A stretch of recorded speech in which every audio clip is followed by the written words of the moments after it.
So we talked about, that as part of happiness being in reality and how important that is. And, if we think about being in reality, one of the reasons that's so important for our sense of happiness is because it makes us feel safe. If you feel like we're out of reality, it really, we don't feel safe to be in this world. A good example of this is that if you keep trying to make something work, but it doesn't work, it's really disempowering. It makes you really question your sense of, sanity or your sense of reality, where you keep doing something, and if it keeps not working, it's just like you keep wondering why it seems to be working for everyone else but not for you. A good example is I used to always be late. And I think this is actually something that a lot of people who are late that experience this, but you seem to always try and be on time, but somehow you never seem to actually make it. You keep trying and you keep trying and you keep trying. And it's kind of interesting because you put in a lot of effort, but for some reason it never happens. And so we can really tell that even small things, like when we are not in a sense, we don't have a sense of reality, it really takes away the safety of of feeling safe in this world where we feel like we have agency. And it has to do with being empowered. If you feel like you don't have a sense of reality, you feel like you can't make life work. You can't create the life that you want. And let's say, for instance, if you have trouble being on time and you seem to not be able to do it even if you try, then it really skews with your sense of success, because you don't know whether you can be on time for an interview, whether you can actually submit your work on time. It really makes you feel uneasy. It's really disempowering. And so it has to do with a sense of safety. It has to do with a sense of agency. It has to do with a sense of empowerment. And so there's a lot to do with this simple sense of reality. I get to work with people, and actually, we've all actually experienced this, where I was about to say that, we all, I've worked with people who've actually experienced like significant sense of betrayal of one kind or another. And when people get betrayed or cheated, they start wondering, whether they can trust their judgment, because they don't know what's real anymore, because they have been duped, if you will. And when we've been betrayed, you'll notice that we become vigilant. Or when we've been um, cheated, or anything like that, then we start becoming really vigilant, because it takes away a sense of safety, because we don't know whether we can trust our sense of reality. And so just understanding that having a sense of reality is really important, and that's really critical to being able to feel a sense of happiness, I think is a really important understanding, because we don't understand that it actually has to do with being present. So it kind of like brings us back to the very first thing that I started, that the basis of happiness is just to be present. And being present is actually interesting, because not only is it a sign that we're happy, as we talked about in the earlier videos, but it's also the very thing that makes us happy, but it's also what makes us safest, because when you're present, you have the most sense of reality. And so when you are doing work and you're rushing, you'll notice that you miss out on things. And just learning to do things slower, at a slower pace, where I learned slow is fast, just really changed my life. Actually, as a matter of fact, that's actually how I started being on time, which is actually really interesting, because when I was rushing, I didn't realize, and this sounds crazy, but I didn't realize that before I would go somewhere, right, like 10 minutes before, I'd be like, oh, I got like 10 minutes, I got 5 minutes, and I'd be like, I think I can just do this before I go. And that one more thing, this idea of one more thing that made me feel productive, I didn't realize was actually what was uh, making me late. And I realized, oh, if I want to be on time, I need to be early, right? But I would have never understood that if I wasn't present and I wasn't observing, and if I wasn't in a state of observation, I would have missed it.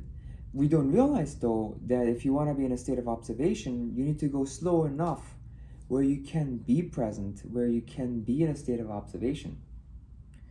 But we are afraid to be going slow enough to be in a state of observation, to be present, because we feel like we're never going to get done enough. And that's a very big fear of ours, where we feel like we're never going to get done enough. And so we rush. And when we rush, we miss things. And when you're rushing, because you're not present, you don't have a sense of reality. So you feel really uncertain, actually. And because you feel uncertain, you rush even more because you feel like you're missing something, because you are. Right? It's kind of like this unending cycle, a catch-22, where you're feeling more and more uncertain because you're rushing, and you're rushing more to become certain by trying to get more done, or trying to be more vigilant by trying to check more, and you're becoming less and less present. So one of the best things you can learn for a sense of reality is actually just to slow down and learn how to become present, where you are in your senses, where you feel your body. You can feel your body, and that's called grounded. In meditation terminology, that means that you're grounded, where you can feel the seat that you're sitting on, the contact points. You're in your senses and you're present. That's what it means to be present, that you're in your senses. And you're going slow enough where you observe and you can see what's happening. So the principles of, if you want to be on time, be early. Those are principles of being present and slowness. It means don't rush. The principles of go slow, slow is fast, same thing. If you are going to do something, build in a buffer. If you think something's going to take you 15 minutes, multiply that by 3 times, allocate 45. Those are all strategies to help you be present, right? It's a really interesting way to look at things, but this is actually how we enter into reality, and why being in reality is so important.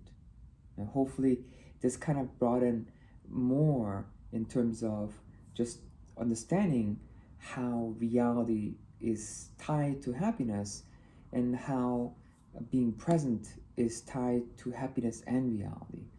And the ability to bring yourself to the present is a big part of pain management. When we are in pain and we're feeling uncertain, it is so vulnerable to bring ourselves to the present moment. It's not an easy thing to do. If you've ever learned to meditate, you'll notice that the first 5 minutes is the most agonizing. The first 5 to 10 minutes, when your system slows down. When it comes, because you start noticing your fight or flight, that you're in a fight or flight state. And when you're calming down, it feels unsafe. It's like almost like, oh my gosh, you should not keep moving. But that's the state you're in. And so the first part about pain management ironically brings us back to the very beginning, which is learning how to be present. A simple thing actually makes such a big difference when it comes to pain management. And as a matter of fact, there's something that's called pain training or pain meditation. And what it is that you learn how to do conditioning exercises while you're in a meditative state, like where you're in a third eye state, where you bring your attention to the space behind your forehead, and your thoughts disappear because your eyes stop moving. And when your eyes are still, if you just look at one point, you'll notice that you can't think anymore. And so if you become aware of the space behind your forehead, whether you realize this or not, your eyes are looking at that space behind your forehead, and because of that, your thoughts stop. And while your thoughts are stopped, you do push-ups, and until you start feeling soreness and pain. You learn how to breathe through it, and you learn how to relax. And we have a saying that even if the body suffers, the mind doesn't need to suffer. And so you learn how to meditate through and be present and maintain a clear state of mind while you're physically exerting yourself and while your muscles are feeling the burn. Or you can do that in a squat, where you're in a squatted stance, or you're doing the bench on the wall. And you just learn how to be present and how to be calm and how to relax. And you relax your forehead, you relax your temple, you relax your jaw, and you just learn how to be calm. And then once you find that calmness, then you get up, and you don't do it indefinitely. And so you just feel the pain, and you learn how to stay through it. And then let's say, for instance, you feel exertion after 10 push-ups, then you learn how to do maybe 5 more, however much you start slow. Sometimes it's just maybe 2 more, whatever it is, and then you just learn how to do it through those few. And over time you increase the amount of push-ups you can do, or the amount of squats you can do, or how long you stay on the bench, where you have a timer, and then you set the timer and you let it go, and you just go into meditation. And when the burning starts, you just learn how to calm your mind, relax your forehead, bring a smile to your face, and just learn to be present. And so that's called pain meditation. And so by doing things like that, you learn how to stay present even when things become urgent, and it brings like a significant of mental amount of mental health, where you learn how to meditate through, or you learn how to be present by increasing a sense of reality, and it makes you feel really safe because you stay focused during these times. So now try that, have some fun with that. Hopefully that actually helps you understanding in terms of what allows us to really be happy. And if being present is happy, what you're doing is you're learning how to increase when you can be present, oftentimes when you're not, especially when you're feeling unsafe. And that can really dramatically increase your sense of safety and sense of reality, and thus your sense of happiness. And you can kind of see from all the context I've provided why that will be. So hopefully that was helpful. Enjoy your meditation and being present. Thank you.